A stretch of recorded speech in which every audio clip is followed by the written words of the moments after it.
మీ జెండా పాతి పెట్టడానికి ద్రోహానికి గురైన బడుగు బలహీన వర్గాలు సిద్ధంగా ఉన్నారు. నీ అధికార అహంకారాన్ని దించడానికి ప్రభుత్వ ఉద్యోగులు కూడా సిద్ధంగా ఉన్నారు. రేపు ఎన్నికలైన తర్వాత మీ వాళ్లే నీ జెండా పీకేయడానికి కూడా సిద్ధంగా ఉన్నారు. వైఎస్ఆర్ కాంగ్రెస్ వాళ్లే.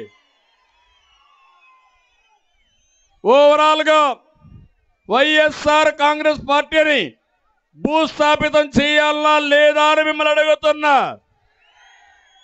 ప్రతి ఇంటిని, ప్రతి ఊరిని, ప్రతి ప్రాంతాన్ని నాశనం చేసిన చరిత్రహీనుడు ఈ జగన్మోహన్ రెడ్డి.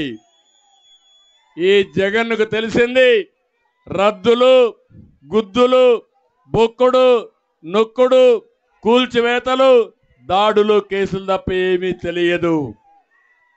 అందుకే 5 ఏళ్లు బాధపడుతున్నాం. నేను అందుకే భరోసా ఇవ్వడానికి వచ్చా.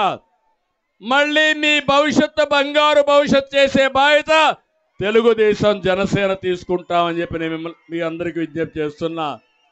ఈ జిల్లా ఉంది 365 కోట్లతో జైన్ ఇరిగేషన్ ప్రాజెక్ట్ని మొదలుపెట్టాను. దాన్ని కూడా నిలిపేశాడు. నేను అడుగుతున్నా, అది ఆ ప్రాజెక్ట్ వచ్చుంటే మైక్రో ఇరిగేషన్లో మంచి ప్రాజెక్ట్ అయ్యేది. నేనున్నప్పుడు రాయలసీమకి, ఈ కరువు ప్రాంతాలకి 90%తో సబ్సిడీతో డ్రిప్ ఇరిగేషన్ ఇచ్చాను. ఈరోజు ఉందా తమ్ముళ్ళు అని మిమ్మల్ని అడుగుతున్నా.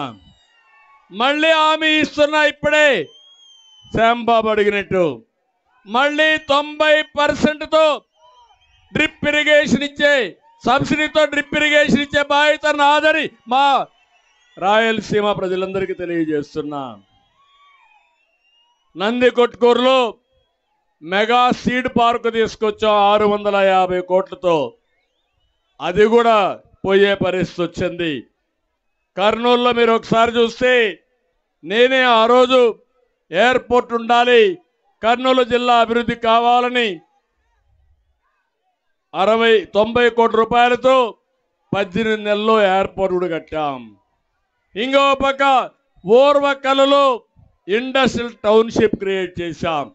ఆ రోజు నేను ఒకటే చెప్పాను, కర్నూలుని అభివృద్ధి చేయడం కోసం